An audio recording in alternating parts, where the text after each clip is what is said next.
Time for our top story of the day. It's the Daily Special. Throughout the course of a sports season, I think it's reasonable to change expectations. I think it's reasonable to look at the way a team is progressing and say, oh, this could be on the table this year. Oh, the one seed in the West could be on the table. Winning the NL West could be on the table. I don't know if when we mentioned it offhand a couple of weeks ago, that the Arizona State University Sun Devils could be in the college football playoff conversation if we meant it in the same way that we mean those other expectation-changing comments, right? The Diamondbacks get off to a good start. The Dodgers maybe struggle to start the year, and now you start talking about, oh, maybe the Diamondbacks will be in the mix in August and September for the NL West. The Suns with their 8-1 start, okay, maybe one of those top seeds in the West is up for grabs. And then as the season morphs, as the season changes, those expectations change, those conversations change.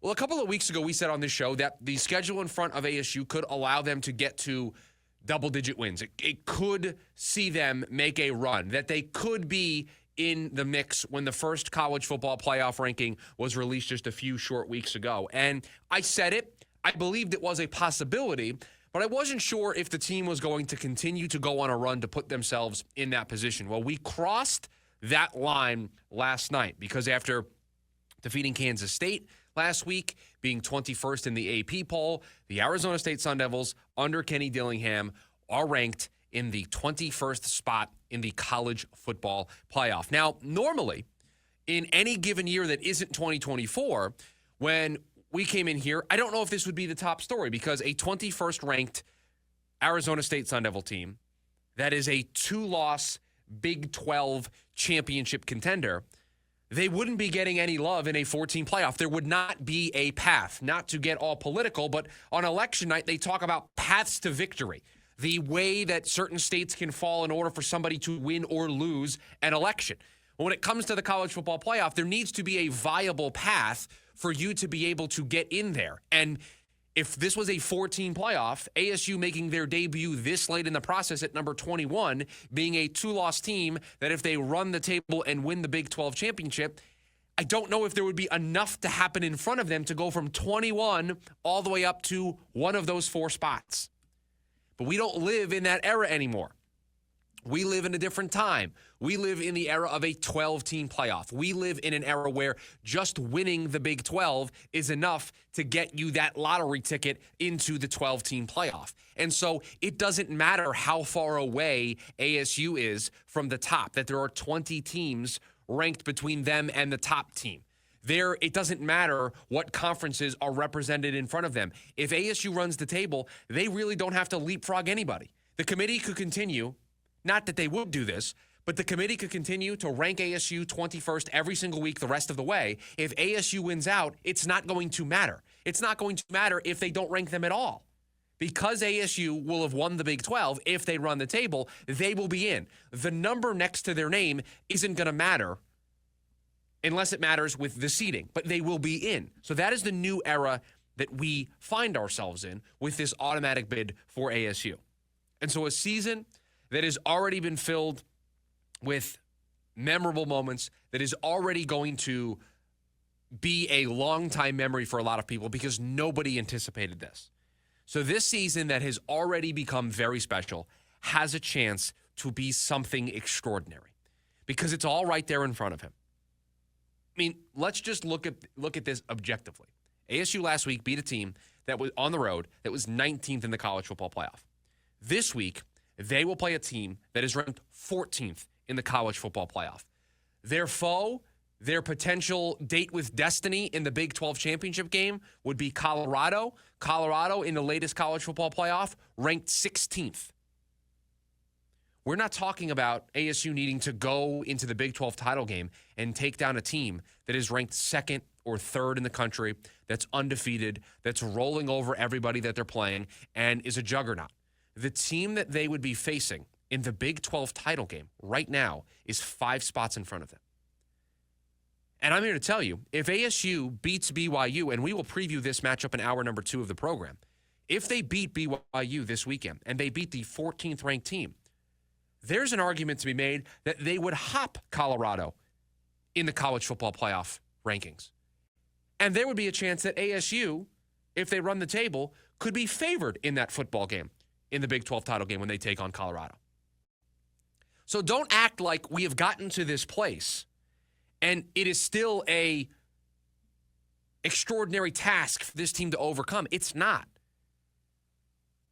It's beating another ranked team. You just did that last week. And then it would be beating a Colorado team that you could very easily be ranked in front of by the time we get there. You're not walking in and taking on an undefeated team that hasn't lost a game in 2+ seasons and is going for back-to-back conference championships. That's not the Goliath that this David, that is ASU, would be trying to slay. It's not the reality of the situation. And I do think there is a mental pivot that we all have to undergo here today. Now that we've seen them ranked in the college football playoff, we know what is in front of them against BYU this Saturday. There is a mental shift that we all have to undergo, and hopefully today we can start that process. This team didn't have any expectations when the year started. Predicted to finish last in the Big 12. Most fans, myself included, would have been happy with a win total increase from last year and flirting with the idea of going to a bowl game. That would have shown the necessary progress to believe in what Kenny Dillingham, Graham Rossini, and this new athletic department and football operations staff was doing in Tempe. That was all we needed.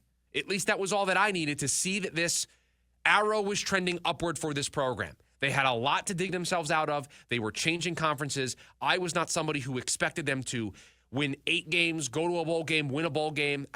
I did not think that was necessary to feel like things were going in the right direction. But here we are. A team that not only is going to go to a bowl game, but right now has a chance to play for a Big 12 championship game. And this team isn't here because of luck. This team isn't here because other teams have kind of stumbled and they're in there with 3 or 4 losses in the conference because the conference is down overall. That's not the case. They've earned the right to be here. This team has earned this moment. They have earned this chance to be just 2 wins away from a Big 12 title game. They beat an SEC team the second game of the season against Mississippi State. They've beaten both ranked teams that were put on their schedule. They played Utah when they were ranked and Kansas State last weekend. So anytime ASU has been presented with a ranked opponent, a ranked foe, they have taken care of business against those ranked teams. They'll try to make it 3 for 3 this Saturday. Their worst loss on the calendar so far, a 10-point loss to Cincinnati, they didn't have their starting quarterback for that game.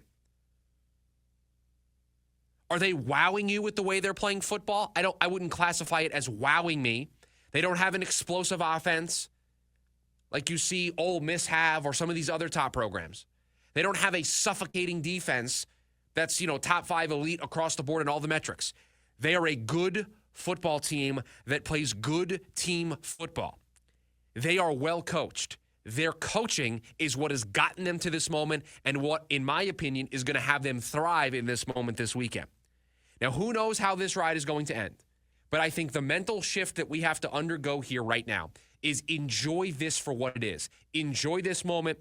Don't take it for granted. Enjoy what this week it has to offer. Enjoy the nerves that you're going to feel all this week. Enjoy everything that comes with being relevant and having a chance to do something really special. Because you know what? I think this feeling is going to stick for a little bit. So don't be disappointed at how this journey ends, if it ends, wherever it ends. Be excited that we have this moment now in 2024, and be excited that this feels like the launching pad for something that we all thought was going to happen further down the road.